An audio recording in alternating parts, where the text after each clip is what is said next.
Hey everyone, it's Emma here. I'm just chatting to you again about customer connections, so basically about consumer psychology and how this affects your business. So throughout this course, what I'm trying to do is a dual purpose, is basically, first of all, kind of tell you about all of the associated psychology. A lot of it you're aware of already. It's just really kind of connecting the dots in terms of, okay, well, what do you know? Filling the gaps of what you don't know, and how does that impact on your business? And that's the most important point for you guys, is what can you do? Now, I hope you've got a chance to go through some of the workbooks. They should have really helped you in terms of the statements. The workbooks being the Excel sheets that I sent on to you guys on email.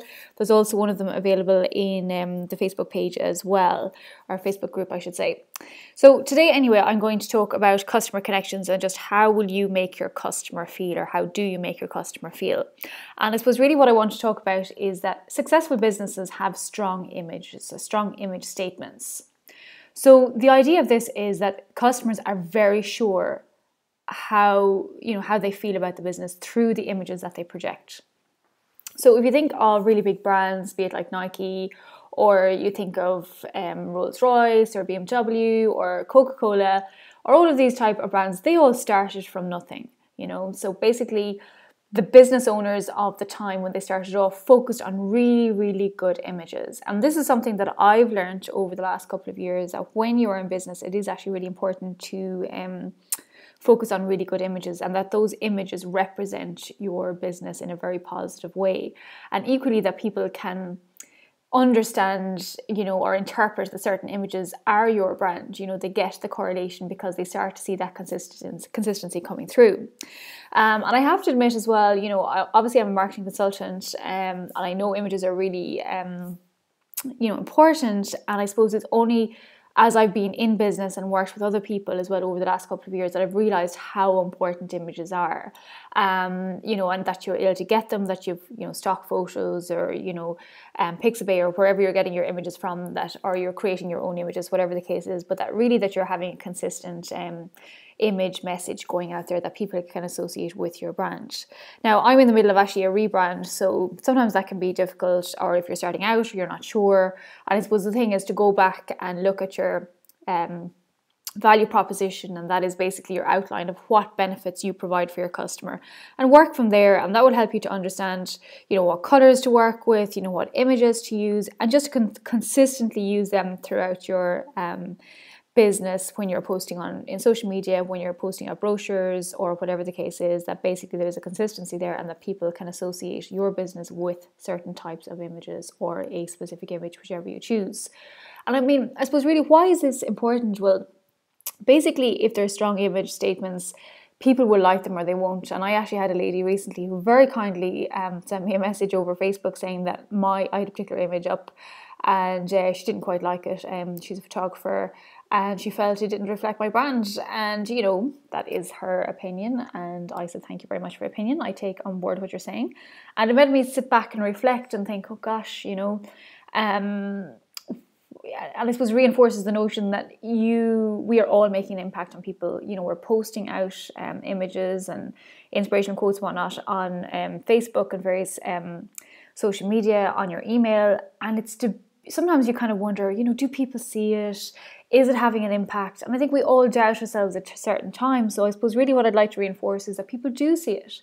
They might see it, they might not like it, as in the case of the lady who brought that up to me on Facebook. And I suppose images were one of her really strong suits, in that she's a photographer and she does a specific type of image that she particularly likes, which was kind of like at the polar end of where I was coming from. So I could see her point of view, and I suppose that's where as business owners we need to be very strong on the images that we use and stand over them, but also to review them. If you're using certain images, do you need to adjust them? Do you need to change them? Are you being current? Are you being on trend?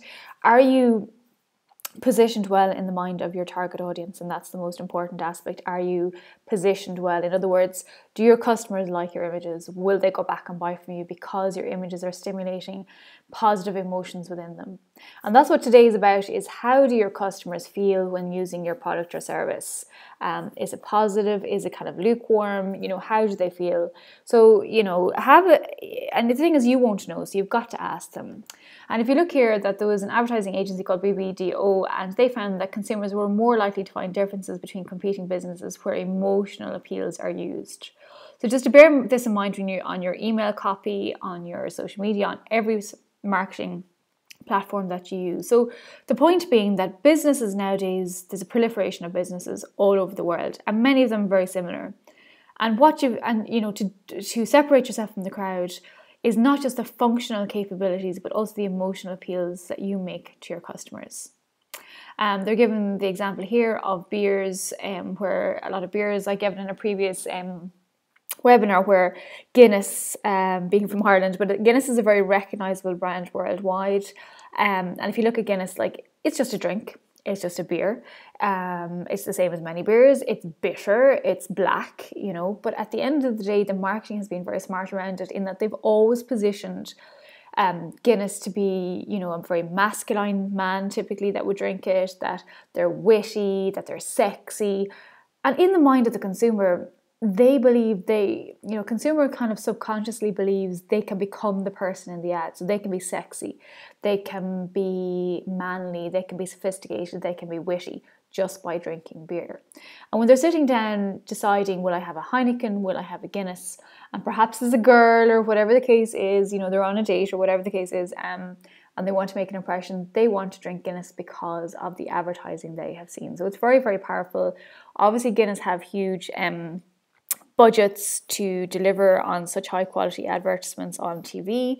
As small business owners, we may not be able to do that, but however, you can take the point that if you can get some very good images, of yourselves working, also because people like to see behind the scenes as well, but basically that you can project an image of your business in such a way that your customer can identify with, and that's really important on an emotional level.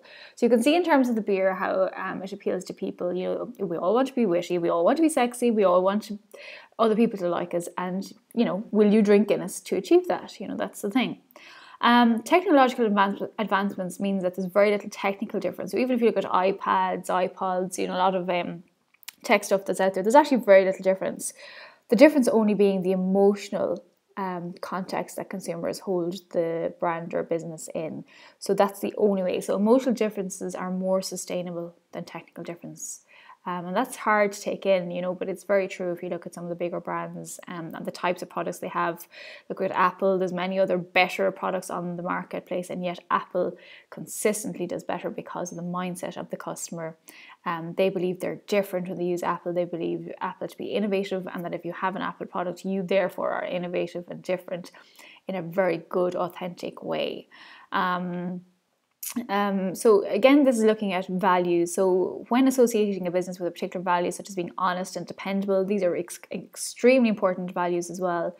Those values have a greater chance of lasting as they are more personally meaningful, and thus help to ensure the longevity of the business or the brand. So there is Rolls-Royce, and people have a very certain image about it, the grandeur with it, how expensive it is and how well you must be doing in life if you have something like that. So if you look at particular brands, for example, that are well known, again, I did this in the webinar, but just to highlight the point that, if somebody sees themselves as a high achiever, typically they will like to at least, or will aspire to buy a Mercedes, a Rolex, and a Hermes. They're the type of brands that signify that the person is a high achiever, that they really have made it, so to speak.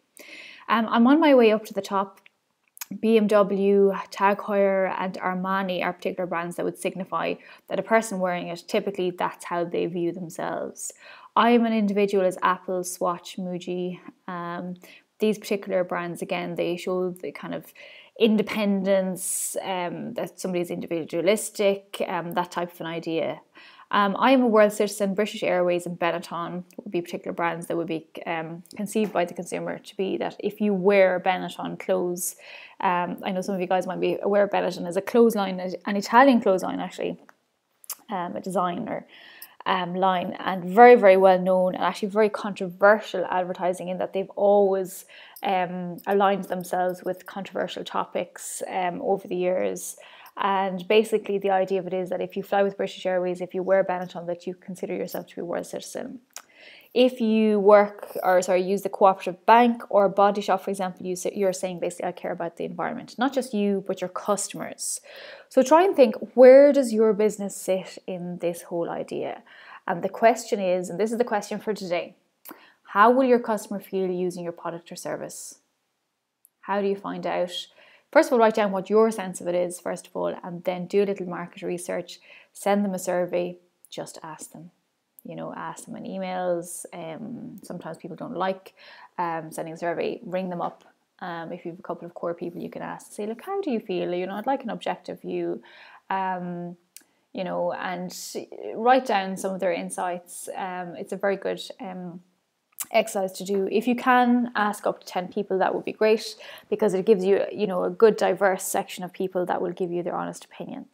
So I hope this helps. If you have any questions, please ask me, but it's really important to understand how your customers feel using your product or service.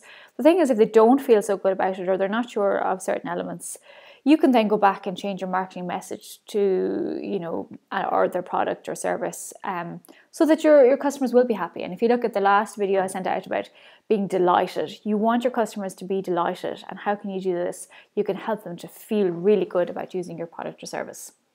Thank you for listening today, and I hope to talk to you and chat to you soon. Bye-bye.